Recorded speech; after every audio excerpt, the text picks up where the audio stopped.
আজ 20 জুন শনিবার। দেখে নিন আজকের বাছাই করা সব গুরুত্বপূর্ণ খবর। শুরুতেই হেডলাইন্স। সন্তানকে আটকে রেখে গৃহবধূকে ধর্ষণ, শওকতের বিরুদ্ধে থানায় নালিশ। চাটার্ড বিমানে অভিষেকের দিল্লি সফর ঘিরে বিতর্ক, মুখ খুললেন কুণাল ঘোষ। 21শে জুলাইয়ের সভা ঘিরে বড় ধাক্কা, মমতা অভিষেককে নোটিশ দিল কলকাতা হাইকোর্ট। শারীরিক অসুস্থতার কারণ দেখিয়ে তৃণমূলের সব পদ ছাড়লেন জ্যোতিপ্রিয় মল্লিক।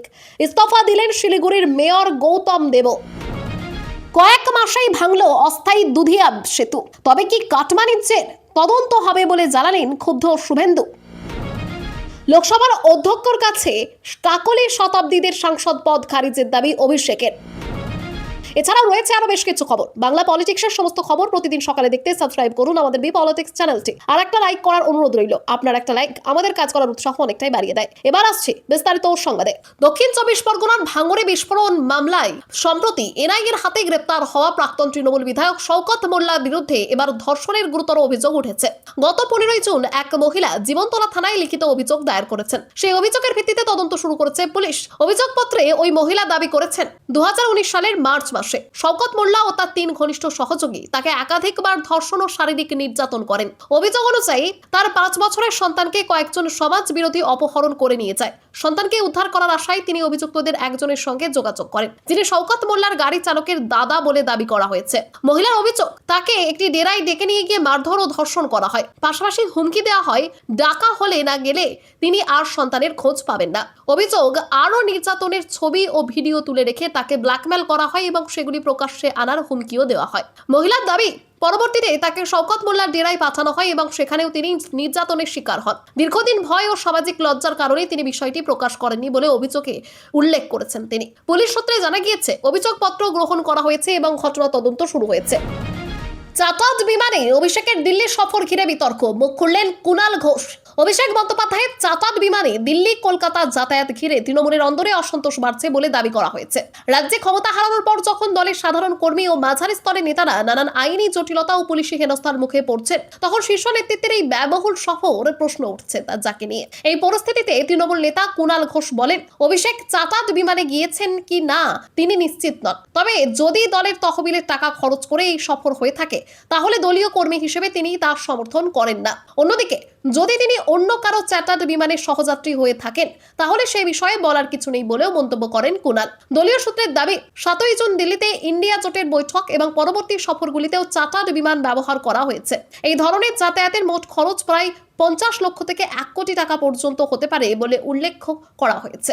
এর মধ্যে প্রশ্ন উঠছে, এই বিপুল খরচের উৎস কি? বিশেষ করে যখন দলের প্রায় 534 কোটি টাকার অ্যাকাউন্ট ফ্রিজ করার আবেদন করা হয়েছে, তখন বিষয়টি নিয়ে দলের অন্দরেই জোর চর্চা শুরু হয়েছে। 21শে জুলাইয়ের সভা ঘিরে বড় ধাক্কা, মমতা অভিষেককে নোটিশ দিল কলকাতা হাইকোর্ট। 2025 অর্থাৎ গত বছর 21শে জুলাই ধর্মতলায় তৃণমূলের শহীদ দিবসের সভাকে কেন্দ্র করে নতুন আইনি জটিলতা তৈরি হয়েছে।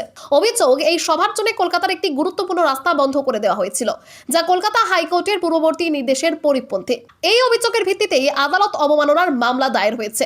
মামলার শুনানিতে কলকাতা হাইকোর্টের বিচারপতি অরিজিৎ বন্দ্যোপাধ্যায়ের ডিভিশন বেঞ্চ তৃণমূল নেত্রী মমতা বন্দ্যোপাধ্যায় এবং দলের সর্বভারতীয় সাধারণ সম্পাদক অভিষেক বন্দ্যোপাধ্যায়কে নোটিশ পাঠানোর নির্দেশ দিয়েছে। মামলাকারীর দাবি, সভার কারণে সাধারণ মানুষের চলাচল এবং যানবাহন পরিষেবায় সমস্যা তৈরি হয়েছিল। উল্লেখ্য, 2018 সালে রাজনৈতিক সভা ও মিছিল সংক্রান্ত একটি জনস্বার্থ মামলায় হাইকোর্ট নির্দেশ দিয়েছিল যে কোনো রাজনৈতিক কর্মসূচির জন্য শহরের প্রধান রাস্তা পুরোপুরি বন্ধ করা যাবে না এবং জরুরি পরিষেবা চলাচল অব্যাহত রাখতে হবে। বর্তমান মামলায় অভিযোগ করা হয়েছে যে 21শে জুলাইয়ের সভার সময় সেই নির্দেশ মানা হয়নি, ফলে বহু মানুষ ভোগান্তির শিকার হয়েছেন বলে দাবি করা হয়েছে। এই অভিযোগের পরিপ্রেক্ষিতেই আদালত অবমাননার মামলা হয়েছে এবং আগামী শুনানিতে মমতা বন্দ্যোপাধ্যায় অভিষেক বন্দ্যোপাধ্যায়কে নিজেদের বক্তব্য জানাতে হবে। শারীরিক অসুস্থতার কারণ দেখিয়ে তৃণমূলের সব পদ ছাড়লেন জ্যোতিপ্রিয় মল্লিক। ইস্তফা দিলেন শিলিগুড়ির মেয়র গৌতম দেব। শারীরিক অসুস্থতার কারণ দেখিয়ে তৃণমূলের সমস্ত পদ থেকে সরে দাঁড়ানোর কথা ঘোষণা করেছেন রাজ্যের প্রাক্তন মন্ত্রী জ্যোতিপ্রিয় মল্লিক। তিনি জানান, তার রক্তে শর্করার মাত্রা 350-এর ওপরে এবং কিডনির সমস্যাও রয়েছে। এই অবস্থায় দলের কাজকর্মে সক্রিয়ভাবে যুক্ত থাকা সম্ভব নয় বলে তিনি পদত্যাগের সিদ্ধান্ত নিয়েছেন। ইতিমধ্যে তৃণমূল নেত্রী মমতা বন্দ্যোপাধ্যায়কে চিঠি দিয়ে বিষয়টি জানিয়েছেন তিনি। অন্যদিকে শুক্রবার শিলিগুড়ির মেয়র পদ থেকেও ইস্তফা দিয়েছেন বর্ষিয়ান তৃণমূল নেতা গৌতম দেব। পুর কমিশনারের কাছে পদত্যাগপত্র জমা দিয়ে তিনি জানান, নতুন সরকারের প্রতি শুভেচ্ছা জানিয়ে কোনো বিদ্বেষ ছাড়াই এই সিদ্ধান্ত নিয়েছেন। যদিও তার পদত্যাগ নিয়ে গত কয়েকদিন ধরেই জল্পনা চলছিল। রাজ্যে তৃণমূলের নির্বাচনী পরাজয়ের পর একের পর এক পুরপ্রধান ও মেয়র পদত্যাগের মধ্যে গৌতম দেবের ইস্তফাও বিশেষ তাৎপর্যপূর্ণ বলে মনে করা হচ্ছে। একই দিনে জ্যোতিপ্রিয় ও গৌতমের পদত্যাগ তৃণমূলের অন্দরে নতুন করে রাজনৈতিক জল্পনার জন্ম দিয়েছে। কয়েক মাসেই ভাঙল অস্থায়ী দুধিয়া সেতু, তবে কি কাটমানিজ্যের তদন্ত হবে বলে জানালেন ক্ষুব্ধ শুভেন্দু। পাহাড় জুড়ে টানা বৃষ্টির জেরে উত্তরবঙ্গে বিপর্যয় নেমে এসেছে। মূলত কার্শিয়াঙ্গের পাহাড়ি এলাকায় প্রবল বর্ষণের ফলে শিলিগুড়ির দুধিয়ায় বালাসন নদীর ওপর মাত্র 7 থেকে 8 মাস আগে নির্মিত হিউম পাইপের অস্থায়ী সেতু ভেঙে পড়েছে। এই ঘটনায় ক্ষোভ প্রকাশ করেছেন মুখ্যমন্ত্রী। তিনি প্রশ্ন তুলেছেন, এত কম সময়ের মধ্যে নতুন সেতু কিভাবে ভেসে গেল এবং নির্মাণে কোনো কাটমানির কারবার ছিল কিনা বিষয়টি খতিয়ে দেখতে উচ্চ পর্যায়ের তদন্তের নির্দেশও দেওয়া হয়েছে। মুখ্যমন্ত্রী জানান, দার্জিলিং ও শিলিগুড়ি এলাকায় রেকর্ড 240.6 মিলিমিটার বৃষ্টি হয়েছে। অতি বর্ষণের কারণে মিরিক, লেবং, মংপো সহ বিস্তীর্ণ এলাকায় ক্ষতিগ্রস্ত হয়েছে এবং জাতীয় সড়কের একাধিক জায়গায় ধস নেমেছে। যদিও প্রশাসনের তরফে দ্রুত রাস্তা পরিষ্কার করে যোগাযোগ ব্যবস্থা চালু করার দাবি করা হয়েছে। এদিকে যেসব এলাকায় যোগাযোগ ব্যবস্থা প্রায় বিচ্ছিন্ন হয়ে পড়েছে সেখানে নতুন করে যাতায়াত ব্যবস্থা গড়ে তুলতে 4 থেকে 5 দিন সময় লাগতে পারে বলে মনে করা হচ্ছে। পাশাপাশি পাহাড়ের ভূমিধস মোকাবিলায় আধুনিক অ্যালার্ট সিস্টেম চালুর সিদ্ধান্ত নিয়েছে রাজ্য সরকার। লোকসভার অধ্যক্ষের কাছে কাকলি শতাব্দীদের সাংসদ পদ খারিজের দাবি অভিষেকের। লোকসভার স্পিকার ওম বিড়লার সঙ্গে সাক্ষাৎ করে তৃণমূলের সর্বভারতীয় সাধারণ সম্পাদক অভিষেক বন্দ্যোপাধ্যায় দলত্যাগী সাংসদদের বিরুদ্ধে পদক্ষেপের দাবি জানিয়েছেন। সম্প্রতি কাকলি ঘোষ দস্তিদার, শতাব্দী রায়, মালা রায় সহ 20 জন সাংসদ তৃণমূল ছেড়ে এনসিপিতে যোগ দেন এবং এনডিএ কে সমর্থনের কথা জানান। অভিষেকের দাবি, তৃণমূলের প্রতীকে জিতে অন্য দলে যোগ দেওয়া এই সাংসদদের বিরুদ্ধে দলত্যাগ বিরোধী আইন প্রযোজ্য হওয়া উচিত। তিনি স্পিকারকে জানান, সংবিধানের 10 নম্বর তফসিল অনুযায়ী কোনো দলের 2/3 সদস্য দল না ছাড়লে ওই আইনের ব্যতিক্রম প্রযোজ্য হয় না। তাই সংশ্লিষ্ট সাংসদদের সদস্যপদ খারিজের বিষয়টি বিবেচনা করার আর্জি জানিয়েছেন তিনি। এর আগে কীর্তি আজাদ ও সাগরিকা ঘোষ স্পিকারের কাছে অভিষেকের একটি চিঠি জমা দিয়েছিলেন। সেই সূত্রেই নিজের বক্তব্য জানাতে শুক্রবার দিল্লিতে ডাকা হয়েছিল তাকে। অভিষেক আরও দাবি করেন, দলত্যাগী সাংসদরা রাজ্যে নিরাপত্তা পেলেও তাদের এলাকায় কতজন কর্মী তাদের পাশে রয়েছেন তা নিয়ে প্রশ্ন রয়েছে। এদিন স্পিকারের সঙ্গে সাক্ষাতের সময় তার সঙ্গে তৃণমূলের 5 জন সাংসদও উপস্থিত ছিলেন। বিধানসভায় পিএসসি চেয়ারম্যান পদে বসতে পারেন মমতার বিরুদ্ধে বিদ্রোহ ঘোষণা করা ফিরহাদ।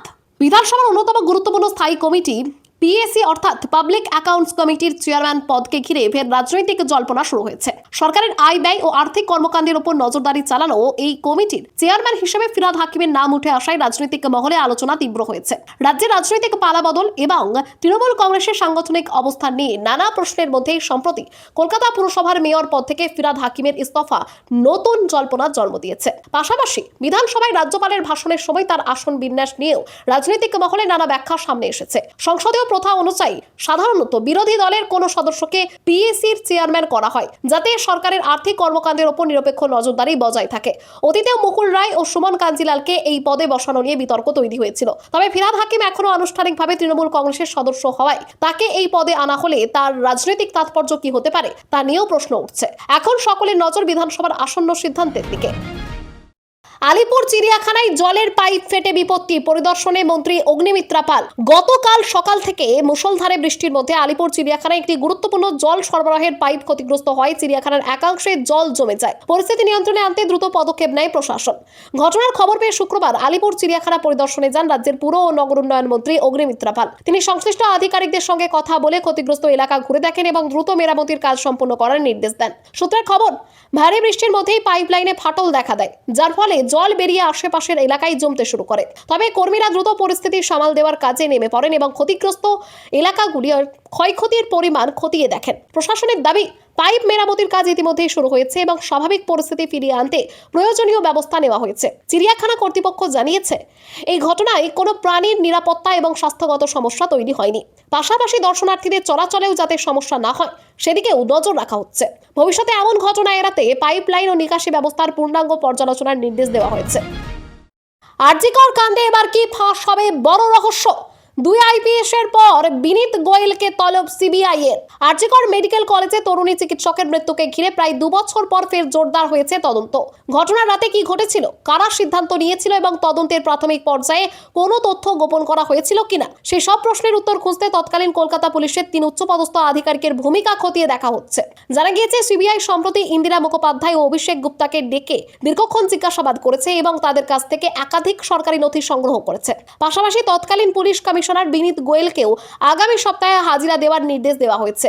উল্লেখ্য, 2024 সালের 8ই আগস্ট রাতে আরজিকর মেডিকেল কলেজের সেমিনার হল থেকে এক তরুণী চিকিৎসকের দেহ উদ্ধার হয়। পরে সঞ্জয় রায় নামে এক সিভিক ভলেন্টিয়ারকে গ্রেপ্তার করা হয় এবং আদালত তাকে যাবজ্জীবন কারাদণ্ড দেয়। তবে নির্যাতিতার পরিবারের দাবি ঘটনার সঙ্গে আরো কয়েকজন জড়িত থাকতে পারে। তদন্তকারীরা এখন সম্ভাব্য রাজনৈতিক বা প্রশাসনিক চাপের বিষয়টিও খতিয়ে দেখছেন। পাশাপাশি হাসপাতাল থেকে শেষকৃত্য পর্যন্ত ঘটনার সম্পূর্ণ টাইম লাইন পুনর্গঠনের চেষ্টা চলছে।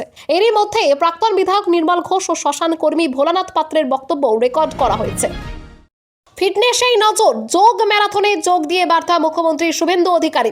21শে জুন আন্তর্জাতিক যোগ দিবস উপলক্ষে রাজ্য জুড়ে শুরু হয়েছে 3 দিন ব্যাপী কর্মসূচি।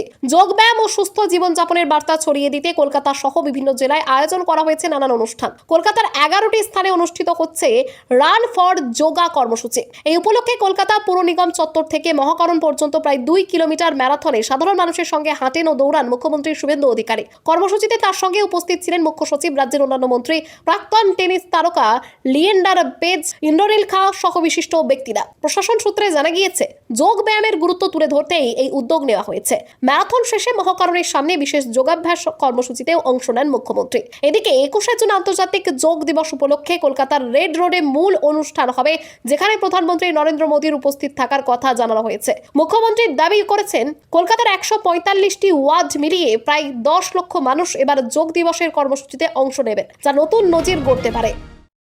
মেসের পাশে দেখা গিয়েছিল অভিষেক ঘনিষ্ঠ সেই অদিতিকে খুঁজছে সিআইডি। কি সম্পর্ক অভিষেকের সঙ্গে? বিধানসভার সই জালিয়াতি মামলা এবং অভিষেক বন্দ্যোপাধ্যায়ের বিতর্কিত ডিজে মন্তব্য সংক্রান্ত তদন্তে এবার কালীঘাটে অদিতি গায়েনের খোঁজে পৌঁছেছে সিআইডি। মুখ্যমন্ত্রী মমতা বন্দ্যোপাধ্যায় অভিষেক বন্দ্যোপাধ্যায়ের বাড়ির কাছেই তার বাসস্থান হওয়ায় তদন্তকারীদের এই পদক্ষেপ ঘিরে নতুন করে জল্পনা শুরু হয়েছে। জানা গিয়েছে, অদিতি গায়েন দীর্ঘদিন ধরে অভিষেক বন্দ্যোপাধ্যায়ের ডিজিটাল টিমের সঙ্গে যুক্ত।